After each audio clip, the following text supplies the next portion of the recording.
Hello मेरे प्यारे दोस्तों। इस एपिसोड की स्टार्टिंग में हमें जू शांशी को दिखाया जाता है जो कि मिस ये से फाइट कर रहा होता है, जहाँ पे मिस ये जू शांशी को हरा नहीं पा रही होती हैं।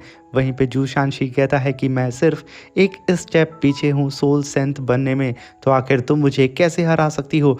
मगर तभी चारों ही तरफ कोल्ड ऑरा फैल जाता है, जिसे सेंस करके सबकी निगाहें अपने पीछे चली जाती हैं, जहाँ से एंट्री होती है यू हाउ की, जो कि आते हुए कहता है कि कॉन्ग्रेचुलेशन थर्ड ब्रदर, आप फाइनली यहाँ पे प्रमोट होने वाले हैं सोल सेंथ में। तभी यू हाउ को देख करके उसके सारे ही दोस्त एकदम खुश हो जाते हैं और भागते हुए सीधा ही यू हाउ के सामने आकर के खड़े हो जाते हैं। सब के सब यहाँ पे यू हाउ के न्यू लुक को देख करके एकदम हैरान होते हैं।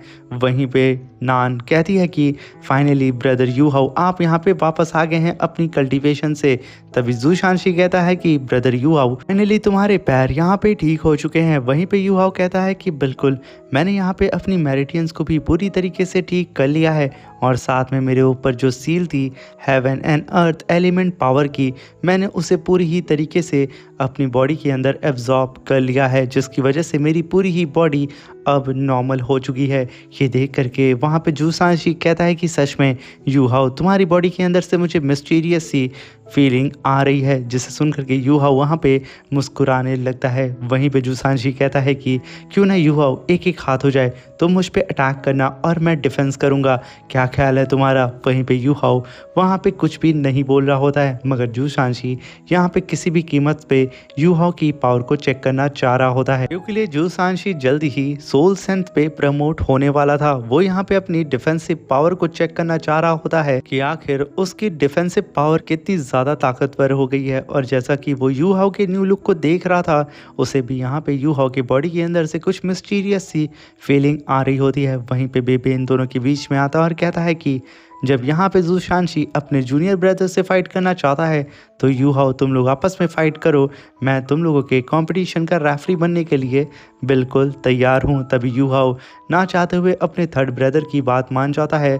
और तभी सीन शिफ्ट होता है और हमें बैटल अरीना का सीन दिखाया जाता है, जहाँ पे ये तीनों ही आके खड़े हो चुके थे। वहीं पे बेबे इस मैच को ऑफिशियली स्टार्ट कर देता है, और तभी हम देखते हैं सबकी नज़र यहाँ पे यू हाउ और जू शांशी के ऊपर टिकी होती है, जहाँ पे वो दोनों ही कल्टीवेटर एक दूसरे के ऊपर अटैक करने के लिए टूट पड़ते हैं। जहाँ पे यू हाउ के सिर्फ टच करने की वजह से ही जू शांशी की डिफेंसिव शील्ड डिस्ट्रॉय हो जाती है। ये देख करके जू शांशी को तो यकीन नहीं होता है कि यू हाउ ने सिर्फ अपनी 2 फिंगर से ही जू शांशी की शील्ड को तोड़ दिया होता है। तभी जू शांशी तुरंत ही वहाँ पे जुआन वू शील्ड एरे को समन करता है और यू हाउ को अपनी शील्ड के अंदर कैद कर देता है। मगर यू हाउ को अब कैद कर पाना बहुत ही ज़्यादा मुश्किल था। वो तुरंत ही अपनी स्वॉर्ड को समन करता है और उसके मल्टीपल क्लोन बना करके काफ़ी पावरफुल स्लैश अटैक करता है, और एक ही स्लैश अटैक की वजह से यहाँ पे जू शांशी का ये जुआन वू शील्ड एरे डिस्ट्रॉय हो जाता है। तभी यू हाउ आसमान में छलांग लगाता है और उसकी आँख में हमें यहाँ पे डोंगर की बटरफ्लाई नज़र आ रही होती है, और यू हाउ जैसे जैसे अपने हैंड मूवमेंट को करता है उसकी स्वॉर्ड भी उसी तरीके से घूम रही होती है। वहाँ पे तो हमें कई सारी स्वॉर्ड्स नज़र आ रही होती है। तभी यू हाउ उन सारी स्वॉर्ड को मर्ज करता है और अपनी पावर को वहाँ पे रिलीज करता है। वहीं पे यू हाउ के पीछे भी एक बटरफ्लाई विंग्स अपीयर हो जाती है, जहाँ पे यू हाउ ने अपने ऑरा प्रेशर को रिलीज करते ही सीधा ही जू शांशी के ऊपर अटैक कर दिया था अपनी स्वॉर्ड से।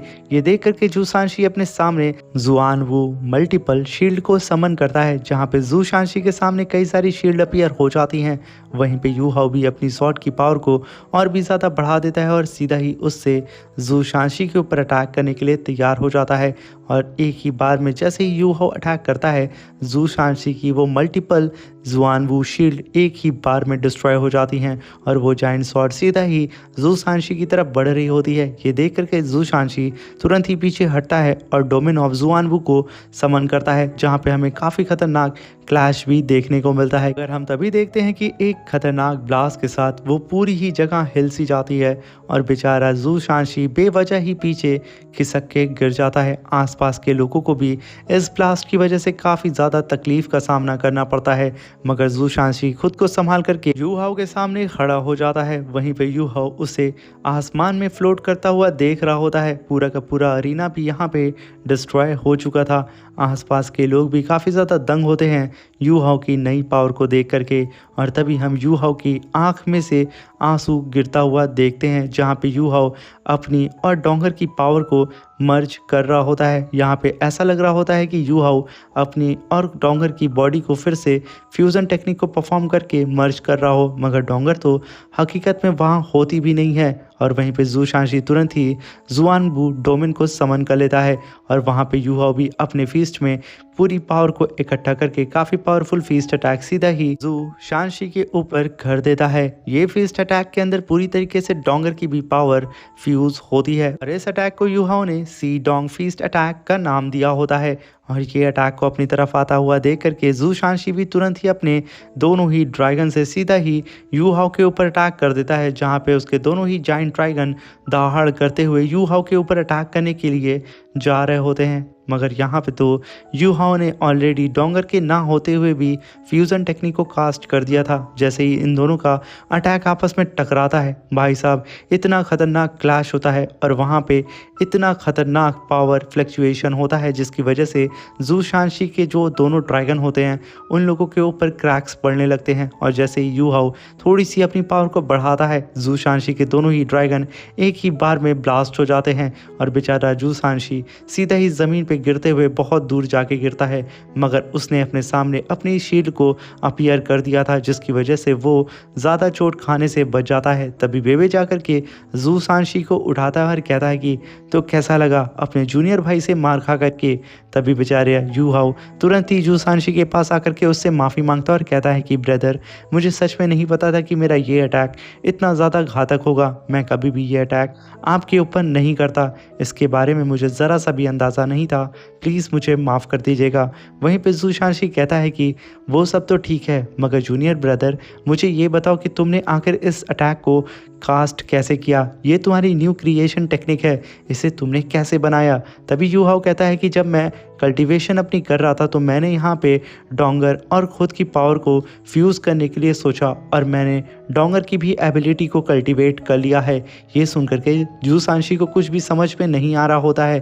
तभी वहाँ पे यू हाओ जू शांशी को बता रहा होता है कि जो अटैक मैंने आपके ऊपर किया है उसे सी डोंग फीस्ट मैंने नाम रखा है, जहाँ पे उसके अंदर मेरी स्पिरिचुअल आई की पावर और साथ में सॉर्ड की पावर और साथ में मैंने इसमें ऐड किया है अपने पाम की पावर। इन तीनों ही पावर को कंबाइंड करके मैं सी डोंग फीस्ट अटैक कर सकता हूं। मगर मैं आपको बता दूं कि इसके अंदर आधी पावर डोंगर की भी होती है। ये सुनकर के जू शांशी को ज़रा सा भी पल्ले नहीं पड़ रहा होता है, मगर वो फिर से यू हाओ को चैलेंज करने के लिए चला जाता है। मगर तभी बेबे कहता है कि एक बार तुम अपने जूनियर ब्रदर से पिट चुके हो तो क्या तुम दोबारा उससे पिटना चाहते हो? मगर तभी यू हाओ कहता है कि सीनियर ब्रदर बेबे, यहाँ पे डोंगर की कोई खबर मिली आपको हाओतियान क्लान से? मगर वहाँ पे बेबे कहता है कि नहीं। ये सुन करके यू हाओ काफ़ी निराश होता है।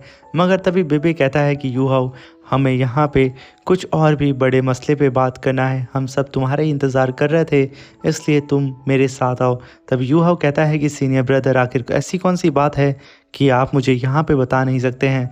तभी बेबे कहता है कि वो सब तुम्हें पता चल जाएगा।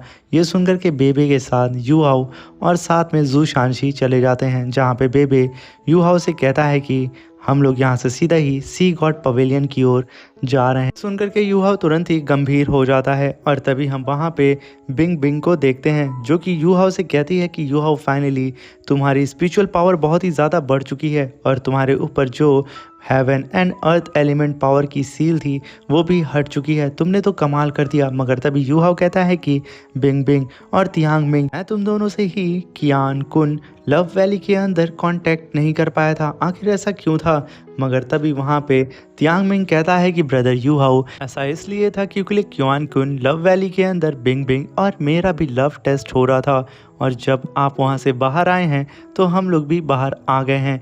ये सुनकर के यू हाओ काफ़ी ज़्यादा हैरान होता है। वहीं पे तियांग मिंग फ्लैक्स करना स्टार्ट कर देता है बिंग बिंग के सामने और सीधा ही जा कर के एक जगह पे सोना स्टार्ट करते हुए कहता है कि मैं तो बहुत थक चुका हूँ मेरी जान बिंग बिंग।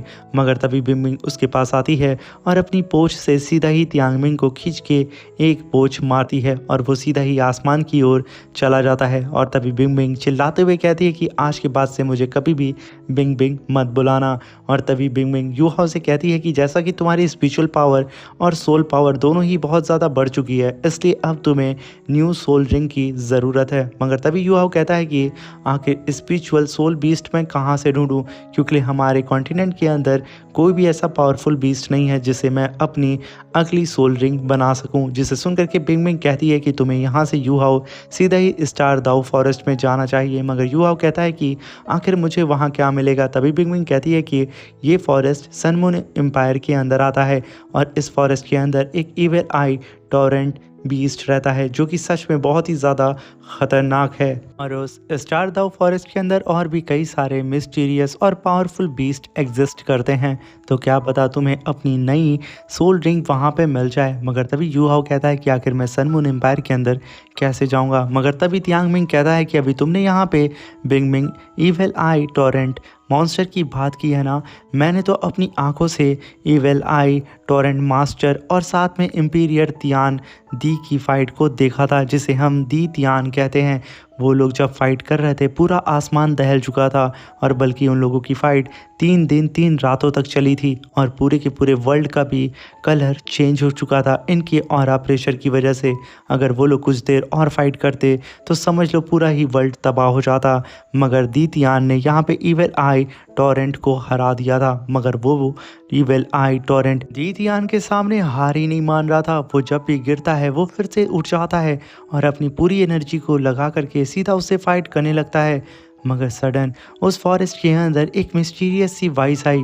ये सुन करके बेचारी स्नोगर्ल डरते हुए यू हाओ से लिपट जाती है। तभी बिंग बिंग कहती है कि वो मिस्टीरियस वॉइस इतनी ज़्यादा खतरनाक थी कि वो उन दोनों पावरफुल मॉन्स्टर को पीछे हटने पे मजबूर कर दी थी। तभी यू हाओ कहता है कि आखिर वो मिस्टीरियस वॉइस किस पावरफुल बीस्ट की होगी जिसने दी तियान और साथ में इविल आई टॉरेंट मॉन्स्टर को पीछे हटने पे मजबूर कर दिया। सच में ये स्टार दाओ फॉरेस्ट बहुत ही ज़्यादा मिस्टीरियस है और मुझे मौका मिला तो मैं वहाँ पे ज़रूर जाऊँगा। तभी सीन शिफ्ट होता है और हमें दी गॉड पवेलियन का सीन दिखाया जाता है जहाँ पे सारे ही एल्डर एक साथ बैठ करके जितने भी सन मून एम्पायर के अंदर सोल मास्टर फंसे हुए थे उन सबको निकालने की बात कर रहे होते हैं। मगर यहाँ पे इन लोगों के पास कोई भी रास्ता नहीं होता है कि उन सारे ही सोल मास्टर को प्रिंस तियान से बचा करके सन मून एम्पायर से बाहर लेकर के आए।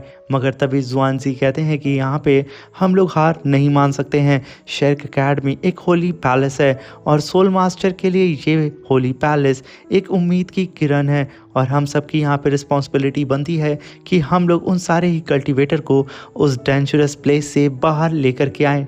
मगर यहाँ पे अफसोस की बात यह होती है कि इनके पास कोई भी प्लान नहीं होता है। मगर तभी बेबे यू हाओ को उठने के लिए बोलता है। वहीं पे यू हाओ उठता और कहता है कि मेरे पास एक प्लान है सीनियर, अगर हम लोग यहाँ पे 2 साइड से सन मून एम्पायर के ऊपर अटैक करते हैं तो हम उन्हें उलझा सकते हैं और प्रिंस जू तियान को हम इल्यूजन में डाल सकते हैं। एक टीम जो कि बॉर्डरलैंड में जा करके सीधा ही वेस्ट साइड से अटैक करेगी और दूसरी टीम सीधा ही ईस्ट साइड से सन मून एम्पायर के अंदर समुंदर के रास्ते से घुस जाएगी। यहाँ पे ये सुन करके सब एकदम दंग होते हैं और कहते हैं कि जो टीम सीधा ही सन मून एम्पायर के अंदर घुसेगी ईस्ट साइड से वो टीम कौन होगी और वो टीम मेंबर कितने होंगे। जहाँ पे यू हाओ कहता है कि जो ईस्ट साइड से सन मून एम्पायर के अंदर घुसेंगे वो टीम मेरी होगी। मैं बात कर रहा हूँ तान सेक्ट की।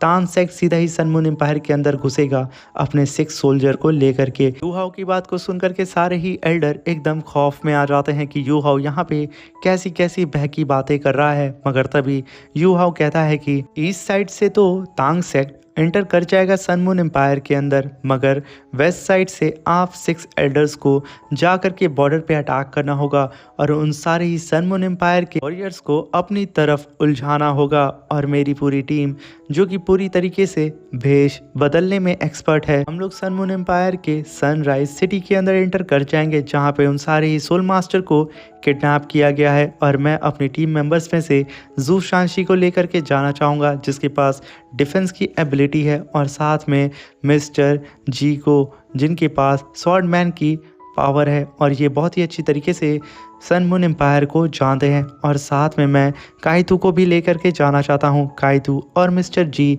ये दोनों ही सन मून एम्पायर के अंदर पैदा हुए हैं, तो इन्हें हर एक रास्ता, हर एक गली पता है। वहीं पे अपने साथ मैं मिस ये को भी लेकर के जाना चाहूँगा, जिनके पास होली एंजल मार्शल सोल है। और ये मार्शल सोल के बारे में आप लोग जानते हैं कि ईविल सोल मास्टर के लिए कितनी ज़्यादा घातक है। और आखिरी मेंबर मेरा मिस नान होंगी, जो कि ऑलरेडी हॉस्टेज थी सन मून एम्पायर की, और एकलौती वही है जो कि सन मून एम्पायर से बच करके बाहर आ पाई है और उसे अंदर की कंडीशन के बारे में बहुत अच्छी तरीके से पता होगा, जो कि हमें वो गाइड भी कर सकती है। तो एल्डर्स, ये है मेरी पूरी टीम और ये है आपके सामने पूरा प्लान। तांग सेक्ट की तरफ से 6 कल्टीवेटर सीधा ही सन मून एम्पायर के अंदर घुस करके उन सारे सोल मास्टर को बाहर लेकर के आएंगे। ये सुन करके मास्टर जुआनजी खड़े होते हैं और कहते हैं कि यू हाओ, मुझे तुम्हारा प्लान पूरी तरीके से समझ में आ चुका है, मगर तुम जानते हो ना कि ये खतरे से खाली नहीं है। इसलिए मैं चाहता हूँ कि तुम सेफली वापस तांग सेक्ट में आ जाओ, क्योंकि हम सबको तुम्हारी ज़रूरत है। तभी सीन शिफ्ट होता है और यू हाओ से मिलने के लिए मास्टर जू आते हैं, जो कि यू हाओ से कहते हैं कि तुम सन मून एम्पायर के अंदर जा रहे हो, इसलिए यू हाओ अपना तुम ख्याल रखना। और तांग सेक्ट का मैं सबसे पावरफुल वेपन तुम्हें देना चाहता हूँ। जब भी तुम्हें अपनी जान पे बनाए तो इस वेपन का तुम इस्तेमाल करके अपने सामने पावरफुल से पावरफुल कल्टीवेटर्स को मार सकते हो। तो इसे सिर्फ इमरजेंसी टाइम में ही यूज़ करना। वहीं पे बेबे यू हाओ से गले मिल के कहता है कि यू हाओ, अभी अभी तुम वापस आए थे और फिर से तुम जा रहे हो, प्लीज़ वहाँ से सेफली वापस तुम सभी लोग आ जाना। ये कहने के साथ वो लोग ही एक दूसरे को गुड बाय बोलते हैं और यू हाओ अपनी टीम को लेकर के सीधा ही वहाँ से निकल जाता है अपनी वाटर शिप की ओर, जहाँ पे यू हाओ अपनी पूरी टीम के साथ एक शिप पे सवार होकर के सीधा ही पानी के रास्ते से सन मून एम्पायर की ओर निकल जाता है, जहाँ पे यू हाओ की पूरी टीम बैठ करके अपने सफ़र का मज़ा ले रही होती है। वहीं पे यू हाओ को गए हुए 2 से 3 दिन गुजर चुके होते हैं और वहीं पे सन मून एम्पायर का किंग सूतियान वो अपनी पूरी ही आर्मी को सारे ही बॉर्डर पे तैनात कर देता है। वो पूरी तरीके से यहाँ पे वॉर के लिए तैयार होता है और वहीं पे काफ़ी तेज़ी से अपनी शिप पे सवार होकर के यू हाओ मून एम्पायर की ओर बढ़ रहा होता है। वहीं पे यू हाओ अपने मन में कहता है कि डोंगर, मुझे नहीं पता है कि तुम अभी तक ठीक भी हुई हो या नहीं, मगर अभी जिस मिशन पे मैं जा रहा हूँ ये मिशन बहुत ही ज़्यादा ज़रूरी है। कई सारे सोल मास्टर की जान खतरे में है और मुझे कैसे भी करके उन सबको बचाना होगा, क्योंकि वो सारे ही सोल मास्टर हमारी यंग जनरेशन से बिलोंग करते हैं और वो सब हमारा फ्यूचर है। ये कहने के साथ वो अपनी शिप के एकदम ऊपर खड़ा होता है। वहीं पे मास्टर जुआनजी अपनी घड़ी को देखते हुए अपने साथियों से कहते हैं कि यू हाओ अब बहुत ही जल्द सन मून एम्पायर के अंदर पहुंचने वाला होगा, इसलिए हमें भी बॉर्डर लैंड की ओर निकलना चाहिए। ये कहने के साथ वो सब उड़ते हुए आगे की ओर बढ़ जाते हैं सीधा बॉर्डर लैंड की ओर। वहीं पे यू हाओ अपनी पूरी टीम से कहता है कि फाइनली हम लोग अपनी डेस्टिनेशन पे पहुंच चुके हैं, हम लोग हाई यू सिटी के उतरेंगे। यहाँ से हम लोग सीधा ही सनराइज सिटी की ओर पैदल वॉक करते हुए जाएंगे और तुम लोगों के सामने जितने भी कपड़े दिख रहे हैं ये सन मून एम्पायर के नॉर्मल लोगों के कपड़े हैं, जिसे हम लोगों को बदलना होगा और आगे की ओर निकलना होगा। तभी सीन शिफ्ट होता है और हमें जुआनजी के टीम मेंबर्स को देखा जाता है, जो कि सीधा ही सन मून एम्पायर के बॉर्डर लैंड के पास आकर के उन लोगों को ऑब्जर्व करने लगते हैं, जहाँ पे उन लोगों को पता चलता है कि यहाँ पे कई सारी 9th लेवल की fix mountain soul guide cannons और साथ में कई सारे उड़ते हुए soul detection guide air cannons हैं, जिसे देख करके वो लोग कहते हैं कि सन मून एम्पायर ने यहाँ पे सच में बहुत ही ज़्यादा पैसा खर्च किया है वॉर के लिए। ये लोग तो ऐसा लगता है कि बहुत पहले से ही तैयार थे। ये कहने के साथ वो सब के सब एल्डर एक साथ कहते हैं हमें यहाँ पे इन सब के ऊपर अटैक करना होगा और यू हाओ भी अब तक तो सन मून एम्पायर के अंदर पहुँच चुका होगा, क्योंकि समय यहाँ पे ख़त्म होता है। इसलिए सब के सब अपनी पावर को अवेक करो और लगातार इस सन मून एम्पायर के बॉर्डर लैंड के ऊपर अटैक करना शुरू करो।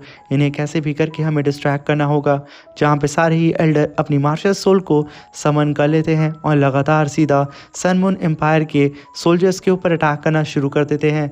ये देख करके सन मून एम्पायर के सारे सोल्जर्स भी उन 6 मास्टर मास्टर्स के ऊपर अटैक करना शुरू कर देते हैं और इन दोनों के बीच में काफ़ी खतरनाक फाइट होने लगती है, जहाँ पे मास्टर जुआन अपनी पावर से कई सारे 9th लेवल के fix mountain soul guide cannon को डिस्ट्रॉय करके रख देते हैं।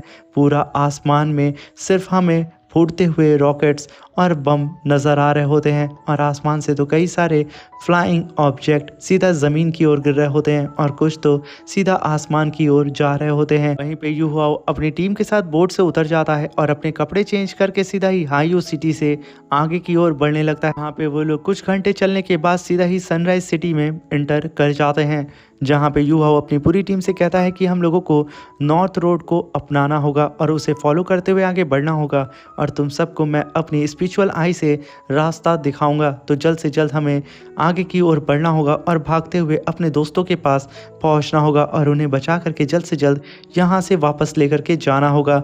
जहाँ पे यू हाओ की पूरी टीम भागते हुए सीधा ही उस पैलेस की ओर जा रही होती है, जहाँ पे सारे ही सोल मास्टर्स को कैद करके रखा गया है। इसी के साथ मेरे प्यारे दोस्तों, ये शानदार सा एपिसोड ख़त्म हो जाता है। Thank you for watching.